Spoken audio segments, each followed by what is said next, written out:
আসসালামু আলাইকুম। বাংলাদেশ সেনাবাহিনীতে অসামরিক পদে আলাদা আলাদা 4টি নতুন সার্কুলার প্রকাশিত হয়েছে। তো আজকের ভিডিওর মাধ্যমে আমরা বিস্তারিত তথ্য দেখে নেওয়ার চেষ্টা করব।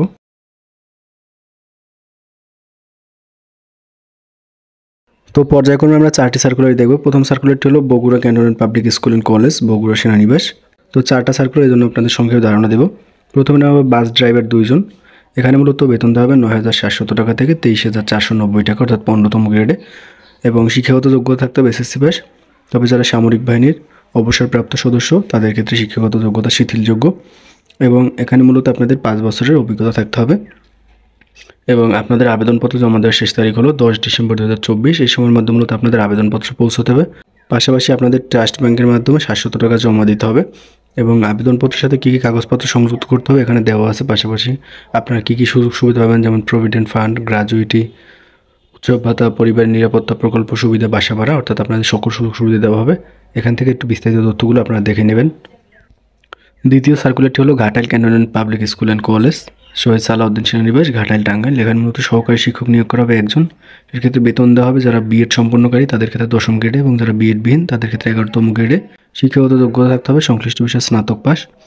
সহকারী শিক্ষক সামাজিক বিজ্ঞান 1 জন। এটার ক্ষেত্রেও বেতন দেওয়া হবে যারা মূলত বিএড সম্পন্নকারী তাদের ক্ষেত্রে 10ম গ্রেডে, যারা বিএড বিহীন তাদের ক্ষেত্রে 11তম গ্রেডে। শিক্ষাগত যোগ্যতা সংশ্লিষ্ট বিষয়ে স্নাতক পাস। সহকারী শিক্ষক ইসলাম ও নৈতিক শিক্ষা, পদসংখ্যা থাকবে 1টি, 10ম গ্রেডে বেতন দেওয়া হবে, বয়স সর্বোচ্চ 35 বছর। এটার ক্ষেত্রে শিক্ষাগত যোগ্যতা ফাজিল অথবা কামিল ডিগ্রিধারী হতে হবে।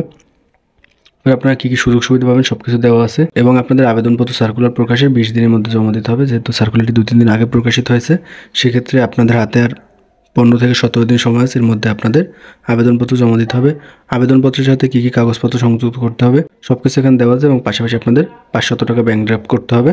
এরপর বাকি যে সার্কুলার 2টা আছে, 2টি ইংরেজিতে, আমি আপনাদের বাংলা ধারণা দেব। Bangladesh army university of science and technology, এখানে মূলত নিয়োগ করবে অ্যাসিস্ট্যান্ট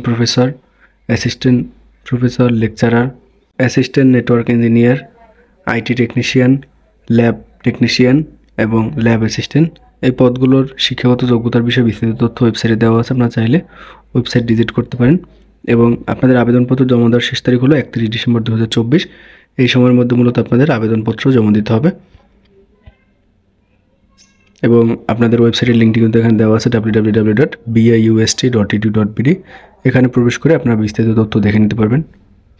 এরপরের সার্কুলারটি হলো Bangladesh international school and college, Jolshiri, অর্থাৎ এটা মূলত নারায়ণগঞ্জের জলশিরি। এটা মূলত বাংলাদেশ সেনাবাহিনী পরিচালিত ইংরেজি ভার্সনের একটি শিক্ষা প্রতিষ্ঠান। এখানে মূলত জুনিয়র টিচার নিয়োগ করা হবে।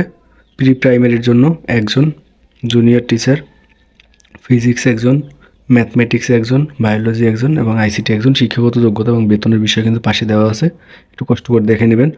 এরপর আছে মেল অ্যাটেন্ডেন্ট কাম বাস হেল্পার, এখানে মূলত 3 জন নেওয়া হবে। এসএসসি পাস হলে আপনারা আবেদন করতে পারবেন এবং 2 বছরের অভিজ্ঞতা থাকতে হবে।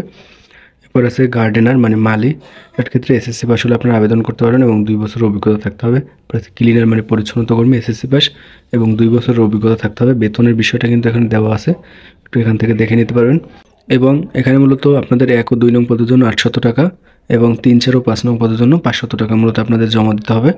এখানে মূলত আপনাদের যে অ্যাকাউন্টে টাকাটা জমা দিতে হবে সেই অ্যাকাউন্ট নাম্বারটা এখানে দেওয়া আছে। এখান থেকে চাইলে আপনারা অ্যাকাউন্ট নাম্বারটা একটু দেখে নিতে পারেন। এবং বিজ্ঞপ্তি প্রকাশের তারিখ হলো 5 ডিসেম্বর 2024। তো 4টা সার্কুলার এই জন্য মূলত আপনাদের সংক্ষেপে ধারণা দিয়েছি।